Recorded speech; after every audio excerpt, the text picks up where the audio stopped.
Avengers Endgame sticks an 11-year landing. Game of Thrones heading into its final episode, and later this year we see the end of the latest Star Wars trilogy. It's like pop marketing Olympics out there right now, folks.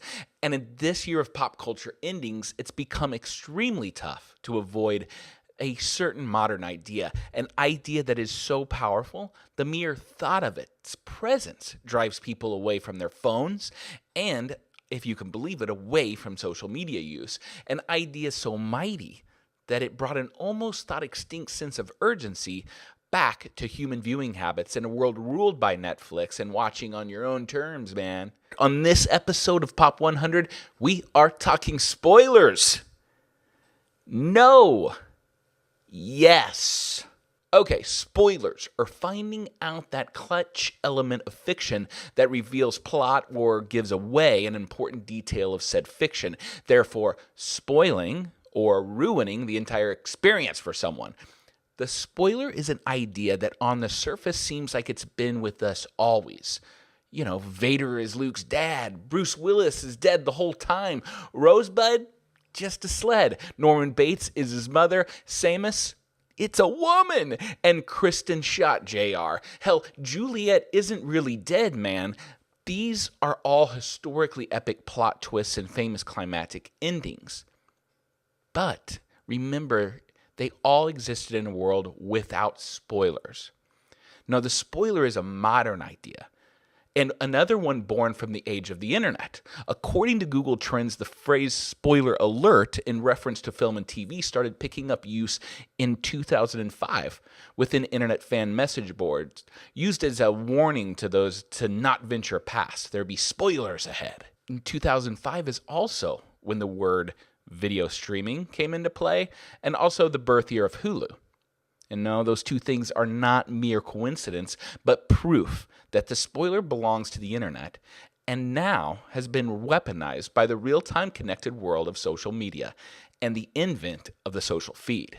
Because in 2019, the spoiler isn't just a cordial warning, but a potential landmine that could be hiding out just behind that unassuming post of Linda's daughter's graduation.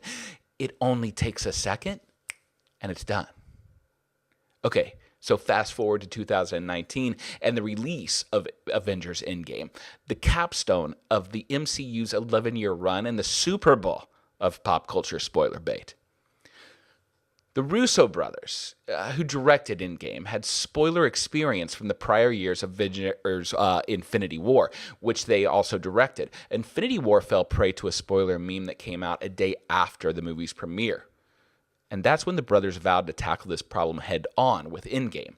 So these two geniuses made a move that will go down in pop marketing history. And instead of fearing the spoiler, they decided to face it. It's like pop marketing judo. Don't fight the energy of your opponent, but use it to amplify your own. The Russo brothers took ownership of the spoiler by calling it out and bringing attention to it. Okay, they started by penning a letter to Marvel's fan base that was released the week before the premiere, and the release of the hashtag Don't Spoil the Endgame, which even came with this cute little Avengers emoji. By doing this, they drug the spoiler out into the light. This, of course, does not do jack squat to actually controlling spoilers out there, but what it did do was give the Marvel fan base a strong sense of urgency to see the movie on opening weekend or as close to that as possible if they didn't want the 11-year journey they just went through to be completely ruined, which then led to a $1 billion opening weekend, the most pre-sale tickets ever sold in a movie and the quickest movie in history to reach $2.5 billion. And if that wasn't good enough, that's when the Russo brothers doubled down, getting another round of PR for putting an actual end date to the spoiler ban. It was 2 weeks after the premiere.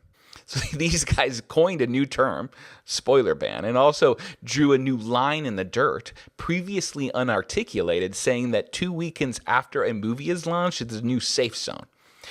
Guaranteed that this will become the new normal for spoiler bans. But Marvel wasn't even done there. They pulled a hat trick and utilized all of that spoiler ban energy to promote the next Spider-Man Far From Home movie by releasing a trailer premiering on the day of the Endgame spoiler ban with an intro from the famously loose-lipped Tom Holland, who told everyone not to watch the trailer if they haven't seen Endgame yet.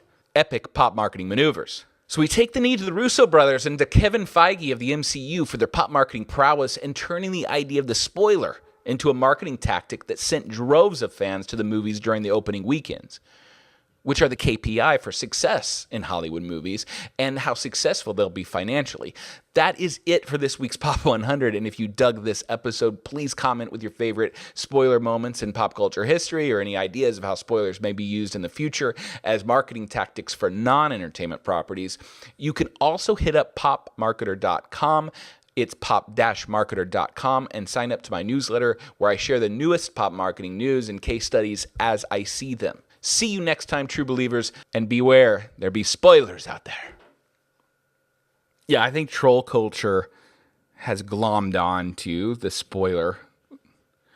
It's a marriage made in heaven. I remember, actually, Luke Hurd reminded me of one of the biggest things spoiled for me, which reminds me of Endgame, is actually when the book came out for Harry Potter and the Half-Blood Prince. And that was... somebody had released the book a day or so early, and then people were driving around in cars where all the hundreds of people were lined out outside of bookstores screaming, Snape kills Dumbledore. And then that gets out on news, and then my life was ruined, because I'm like, hey, if Dumbledore is gone, then it's like, it's rough. But my family's home, so gotta roll.